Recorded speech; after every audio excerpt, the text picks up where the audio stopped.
Okay, so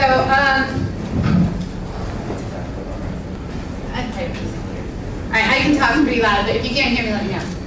Alright, so as Dr. Tom mentioned, I'm Kate Lockwood, and so I didn't know that I was supposed to talk about the future of game development, so I focused this presentation all on me. But if you have questions about game development, you can ask about that too. I'm just, I guess more of an expert on myself. So, let's see. A little bit about my background. I grew up in the Midwest, and I went to college at the University of Michigan, where I got a bachelor's in computer engineering. And then I stayed at Michigan to get a master's in information science. And then I went to Northwestern in Chicago, where I got my PhD in computer science. And my research for my PhD was in artificial intelligence and cognitive science. All right, so what do I teach?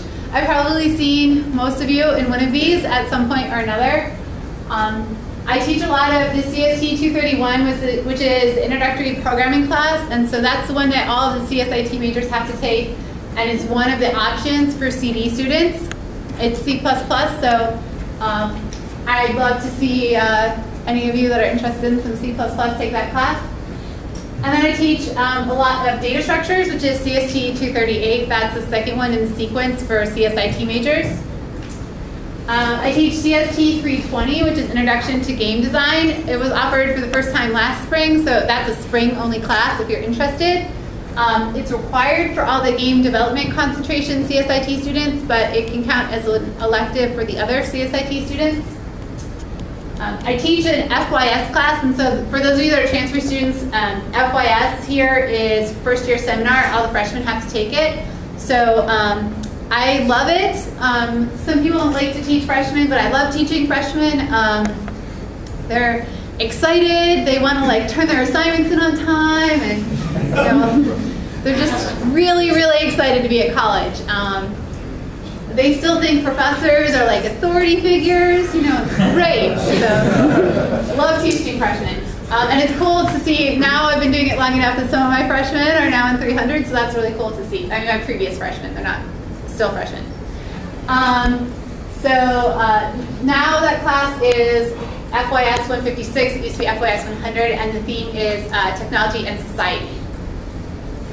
Next semester, for the first time, I'll be teaching a new class, CST 205, and I always forget what we decided on as a title, but I think it's something along the lines of multimedia programming. And that class will be an option for CSIT students to replace 201 on your ILP. You're still welcome to take 201 if that aligns really well with your career goals.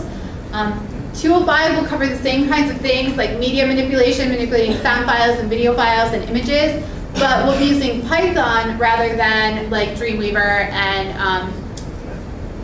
Photoshop and all of those. So it's a chance to still do the same kinds of things. We'll still be talking about the composition of images and sound files and all of that, but we'll just be doing the manipulation through Python instead of through those media manipulation programs. So I'm really excited about that class, and this will be my plug to get people to sign up. So if you haven't fulfilled that MLO for 201, I definitely would encourage some of you to check out 205.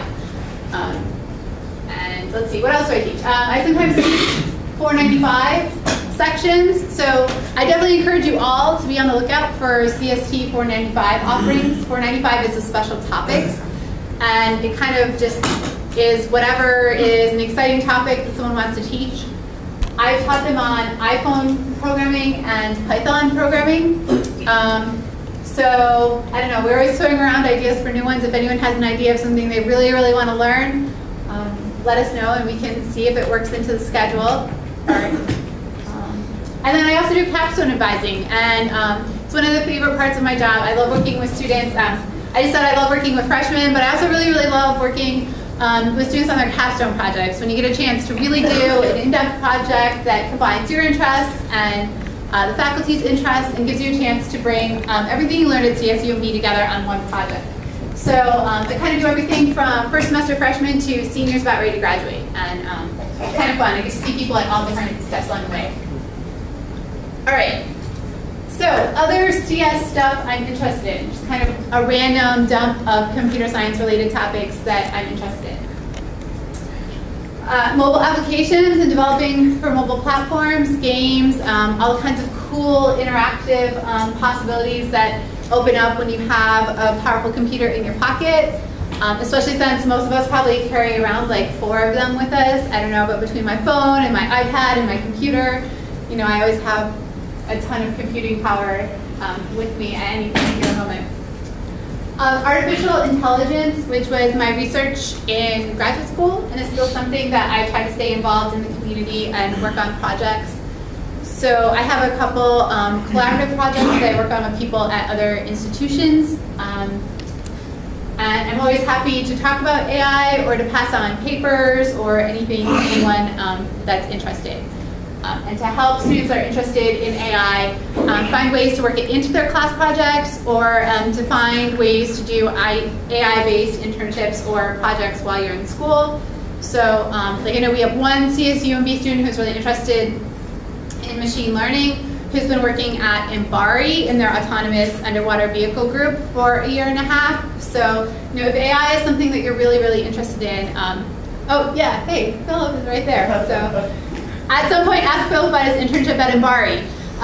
But if anyone else is interested in machine learning or AI, you know, come talk to me and we can find a way to get you a chance to explore AI while you're still in undergrad. So I think it's important because obviously it's my area of research, and by the time you get a PhD, pretty much everyone thinks that their area of research is like the most important. So I'm sure if you ask Satya, he'll say, oh, AI networking is where it's at. But you know, he already had his turn, so. I get to try to convince you that AI is where it's at. And then robotics, which is actually separate but very related to AI. Sometimes it seems like there should be more communication between the AI and robotics communities, but they're actually, in a large part, kind of their own little circles. But you can do AI completely separate from robotics, and you can do robotics completely separate from AI, but there is overlap. And then application of computer science to healthcare and CS in education, which kind of has 2 branches. So there's using computer science or technology to enhance education across the curriculum, which is something I'm really interested in. And then there's also computer science education, which is something else I'm really interested in. So believe it or not, we all actually want to do a really, really good job of teaching you guys computer science. And so there's a lot of people that actually study the best ways to teach computer science, the best ways to give assignments that encourage active learning, and different classroom techniques that really help students learn computer science. So if you're in one of my classes and I tell you, like, we're going to do pair programming, right? A lot of students are like, oh, she's just doing this to, like, make our lives miserable, right? But actually I'm doing it because there's science behind it. There's actual scientific evidence about how to do pair programming, and that students that learn programming with a pair programming partner actually learn it better and are able to apply it in more new situations than if they learned without a pair programming partner. Another thing that I'm really interested in is computer science. I call it evangelism, but it's really just getting the word out about computer science. So there aren't a lot of people that go into computer science, which you might not know sitting in this room. There's a ton of us, right? But a lot of people don't know about computer science, and it's kind of a hard sell to tell them that they should go to college and major in computer science. So I'm really interested in exposing kids in middle school, even elementary school, to the principles of computer science, so they at least know what computer science is and what a computer scientist does when they get to college, so they can make an informed decision. A lot of times, people's only exposure to computer science when you're little is like Microsoft Word, right? Which is not super compelling when you're thinking about career choices, when your other options are like James Bond or like doctors you see on TV saving lives, or Law and Order, you see lawyers all the time, right? There's no show on TV that makes computer programming seem like an awesome, exciting career. So we have to do the work on our own to get the word out that computer science is an awesome, exciting career.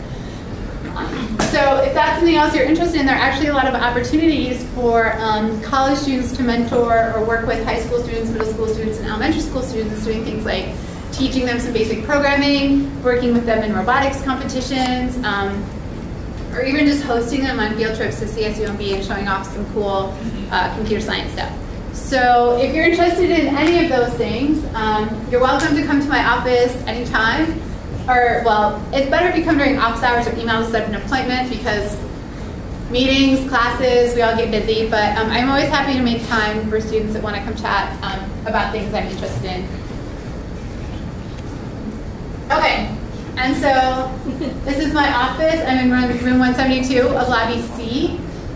So reasons to come to my office are to talk about information systems or game development, because I can advise in both of those concentrations.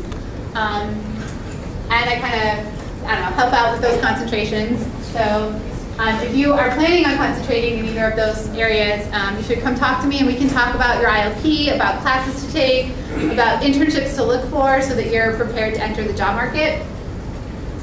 You can ask about any of the classes that I'm teaching if you just want to know whether or not you really want to take it. Or if you have an idea for a class that I'm not teaching that you'd like to see, one of those 495s, we can always talk about whether or not we can work that into the schedule. To discuss capstone ideas. So if you're, it might seem like capstone is super far away because you're only in the first semester of your junior year, but capstone will actually be here before you know it. And so if you wait until the first day of 400 and you're like, yeah, I'll just figure out a project at some point, right? You're going to go into the first day of 400 and Professor Cahill's going to say, okay, in 2 weeks you have to defend the proposal for your capstone. And you're going to be like, what? So it's always kind of good to have a vague idea of what you want to do before you get to 400. And so I'm always happy to talk to students about projects or other ideas for capstone. Any general computer science advising or questions? If you have questions, not just about your ILP, right? We tend to get sort of blinders on, like thinking that all the decisions we have to make relate to our ILP. But things about starting to think about your career, whether or not you want to go to graduate school after you graduate, what the different kinds of graduate school are, how you apply, what you need to be thinking about now. If you want to go to graduate school, what you need to be thinking about now if you want a job. Those are all kinds of things to think about. And especially here at CSUMB, where we don't have like a PhD program, it might be hard to kind of get a sense of what it's like to go into a PhD program or what it's like to go into a master's program. But if you're at all interested in graduate school, that's something that I'm always happy to help clarify what the difference is and how to think about getting ready for both those opportunities. And I'm sure other faculty are happy to talk about it as well.